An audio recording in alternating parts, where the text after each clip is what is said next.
Alright guys, Essential Gear back at it. Just a quick break from the gear here. Now I wasn't planning on making a video related to the Uvalde shooting, but people need to be exposed to different solutions besides the ones that politicians offer. Not that I think any law could have prevented the shooting, but what I do know is that events like this are indicators that prove we are being propelled in a direction away from the very life that I enjoy. And I detest hearing the rhetoric that follows a mass shooting and all the proposed solutions by politicians on both sides. These propositions are usually in line with making the government the sole owner or have a monopoly on force, as we are seeing in Canada, or that old penal colony in Australia. Look what happened there. People are not meant to be governed, or at least not in this manner. This further leads to the government's principal goal of perpetuating its very existence. You'll see politicians that will try to make a name for themselves, like Beta Male O'Rourke. And yeah, I said beta male. They'll do this at press conferences or by introducing new legislation, and there will be much more to follow. This isn't the end. The fact of the matter is, the reaction by these very leaders we elect, tells us that they could care less about you. What I'm trying to say is that these people have not worked for us in a very long time. And the sooner everybody realizes that, the sooner we can address the more pressing issues. So as always, I want to give you guys the tools to be successful, whether that's by finding gear you only have to buy once, or by helping you make preparations that can make a difference in the future. And if you're sick of hearing about mass shootings or other events like this, I am too. Just don't watch this and take a break. Go enjoy your life. Hug your kids and your wife if you have one. But if you do decide to stick around, I want to talk about how we need to start thinking about events like this moving forward. So do we know why mass shootings occur in schools? Well, I looked it up, and the experts, or so-called experts in the literature, say there's not enough scientific research that has been done to develop an accurate profile of the shooter. They figured out certain indicators like 90% are former students at the school. We know that a lot of these kids are going through a mental health crisis before the shooting. They were bullied, and about 78% leaked their plans prior to the incident. Does this really mean anything to you? Or are you in the crowd that does not believe in coincidences? When we talk about these mass shootings in general, I think it's important to keep an open mind and question narratives. So what happened here? It's always wise to wait before jumping to conclusions with these things, as is demonstrated with the initial circular news reports. Narrative shifts or shift as details come out. And we can ask why it took so long for the police to go in. Was there confusion about a hostage or barricade situation? Did the officer have access to breaching equipment or even the training to use it?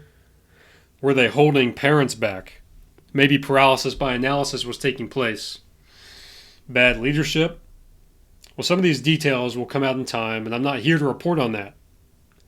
What we need to focus on is how to prevent the further loss of life. Protect our children. Something for you to think about is, what would you have done if your child was in that school?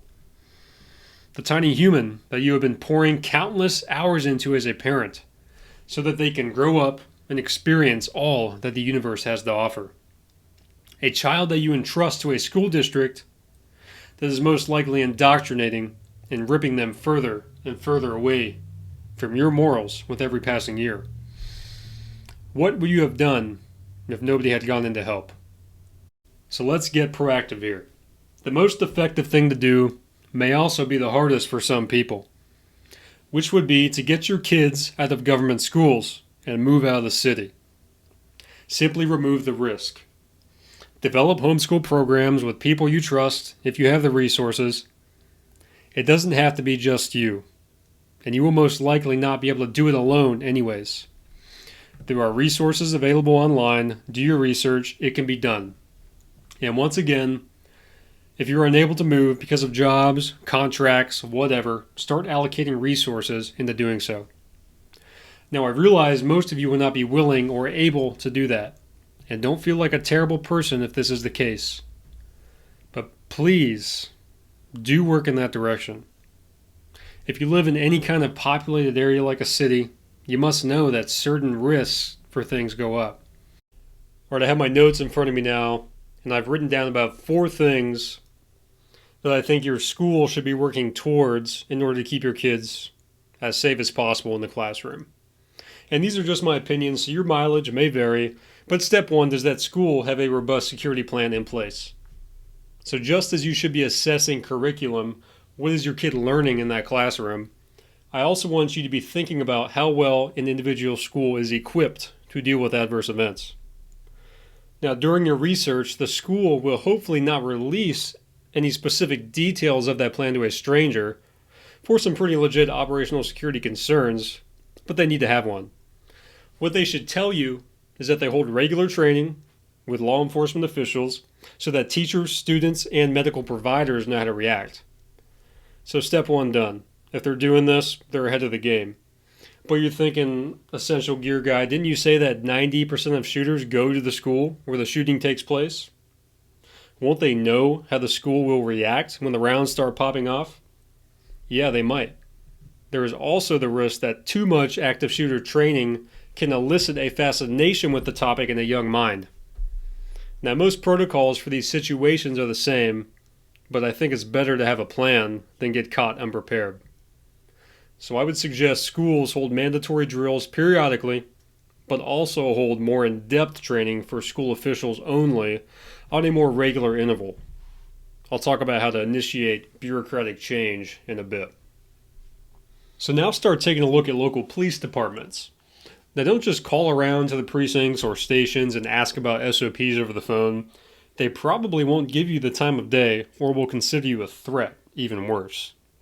I would suggest having the police chief or sheriff come to a school board meeting to address whatever concerns you have. Get the topic on their radar. You might be able to get them there with a phone call, with a formal request, but realize that some leaders might not want to be held accountable, so get creative. Get with your group and compile a list of your concerns and also come up with some proposed solutions as well. You have a right as a parent to inquire about how well equipped the police department is to respond to a situation like this. Now, you might run into some resistance here, especially as the size of the department or school district increases. Just keep at it. You'll find your answers eventually, and if you're from a smaller town, these could be relatively easy tasks to complete. Now remember, the more people that you get involved, the more momentum you'll gain. And with bureaucracy, and what a nasty word that really is, huh? These systems are hesitant to change, to say the least. They're like water, taking the path of least resistance. What you have to do is make it more trouble for them not to act than to maintain whatever status quo they have. Use numbers. So their SOPs should be to send whatever officer gets to that scene first into the school to end the threat.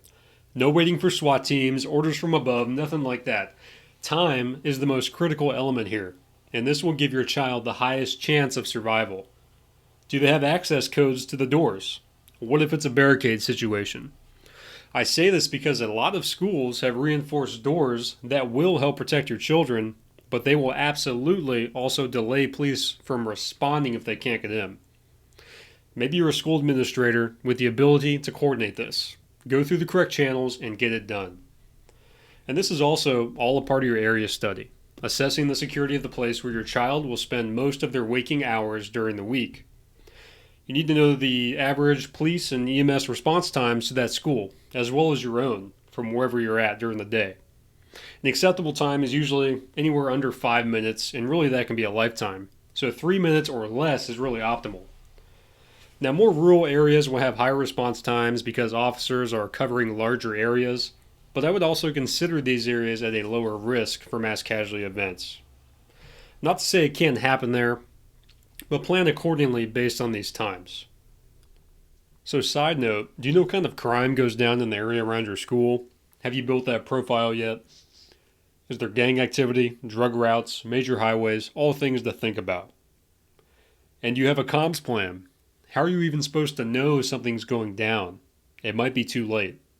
Do you know the teachers, principals? Are you part of their security plan? Think about that. Also understand the logistics of getting on scene during any kind of emergency can get messy. And this is you we're talking about, not the first responders. So know there are times to help and times to stay out of the way. If you do decide to enter a school when someone's shooting, know that this isn't always the right thing to do. If there's no cops on scene or they won't be there for a while, make your own decisions. Now in the city, you might get shot when the first officer shows up if you're in that school. Just because they won't know if you're the good guy or the bad guy. You could theoretically kill the bad guy, provide aid to a few people, and still get shot by the first cop on scene if he sees you with a gun and all of your tactical accessories. This is because that first officer on scene will probably be working off of limited information. They might not even have a partial picture of what's going on in that school. So even if you have like a reflective vest or something around all of your tactical accessories indicating you're a good guy, they will think you're a threat and will act accordingly. Then that shooter will still be out there. And you could theoretically kill the bad guy, provide aid to a few people, and still get shot by the first cop on scene if he sees you with a gun. So the second thing I have here is that people need to know the basics of trauma medicine. Can they stop bleeding? Now the most common thing that kills people is the loss of blood. And if resources are used correctly, the loss of life can be seriously mitigated with proper training. Even a response time of 3 minutes can be too long when it comes to blood loss. So be your own first responder. I would suggest setting a requirement to have trauma kits in every classroom and a few mass casualty kits throughout the school. I mean, we've got fire codes and all these other rules. Why shouldn't we take the same precautions with medical emergencies? Now, if you don't know what goes in a trauma kit, watch my video about the Refuge Medical IFACs. They address that area perfectly. And I mean the company, not me. Now, it's not enough to have these kits in place. Everybody in that school needs to know how to use them. And I mean hands-on training, not a click-through PowerPoint or anything like that. I don't care if you're part of the custodial staff. You're going to get trained as well. Now, you can go through the proper channels to accomplish this, like school board meetings or local government, but bureaucracy breeds indecisiveness. And training is something you don't need permission to do. So get as many like-minded parents together as you can and start working the issue. Now for the training itself, maybe you can hold a TCCC class if you're a medical expert. You can contact an organization like Stop the Bleed to come hold a class. Or even work with them to pass legislation requiring Stop the Bleed curriculum to pass high school. They've already done this in Arkansas. So the school board may say you can't have public access trauma kits in classrooms because of funding or some other bureaucratic concern. Ask me how I know. But what they can't do is stop a teacher from carrying their own IFAC. So donate medical supplies for them to carry or find a way to facilitate training. And really, if you can do nothing else, helping to get teachers training or supplies in hand is better than nothing. So I'll post a link to an organization below called Refuge Medical that sells public access kits that are designed for this very situation. And these guys do train as well. So if you're in their area, they might even come out and facilitate that training themselves. And by the way, a great way to find free medical training is to go to a local fire department. Most hold weekly or monthly trainings for their own members, and you would be surprised at how willing they are to pass on their knowledge. So find some paramedics who have real-life experience treating things like gunshot wounds and massive bleeding. So the third thing I have written down here is, are the teachers armed? Now I can't stress enough how important time is here. Time is almost a factorial element that can cause a cascading chain of events if that hourglass is not broken. Now in my last video I talked about being your own first responder. This will never be more imperative than in a situation like this, especially when the people who are supposed to help do not come. This is why teachers absolutely need to be allowed to take care of situations like this themselves. A good place to start would be to learn how to shoot, but they also need to know which direction to shoot, meaning which areas will be more likely to cause collateral damage, small unit tactics would be nice, and so many other things. Please know that just arming teachers will not nearly be enough, and can actually make them more of a liability no matter if their intentions are pure or not. The same applies to those who have a concealed carry license. Putting aside the fact that we should not need to ask the government for permission slips, carrying a gun requires a different mindset, and more advanced training is a part of that.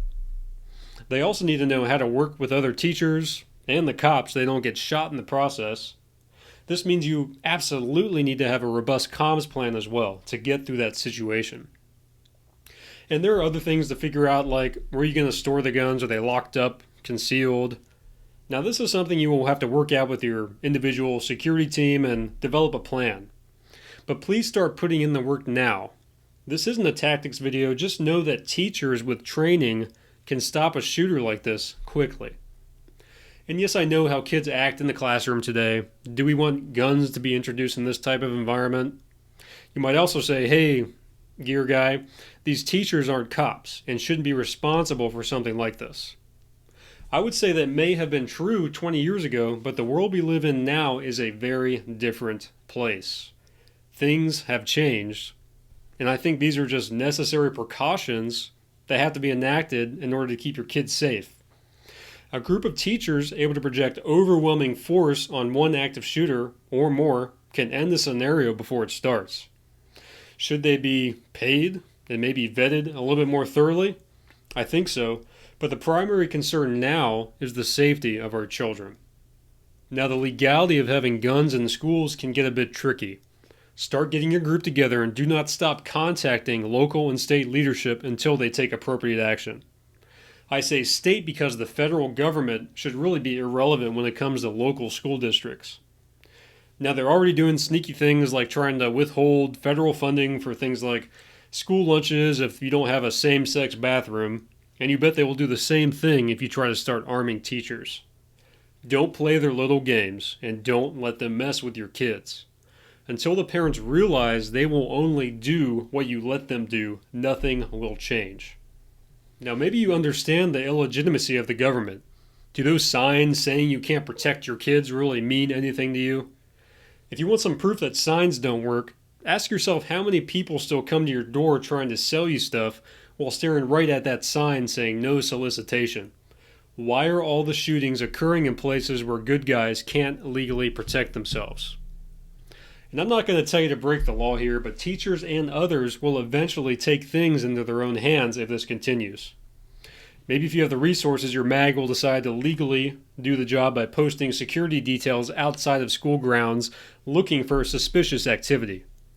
This can be done by projecting overwhelming force or by more covert means.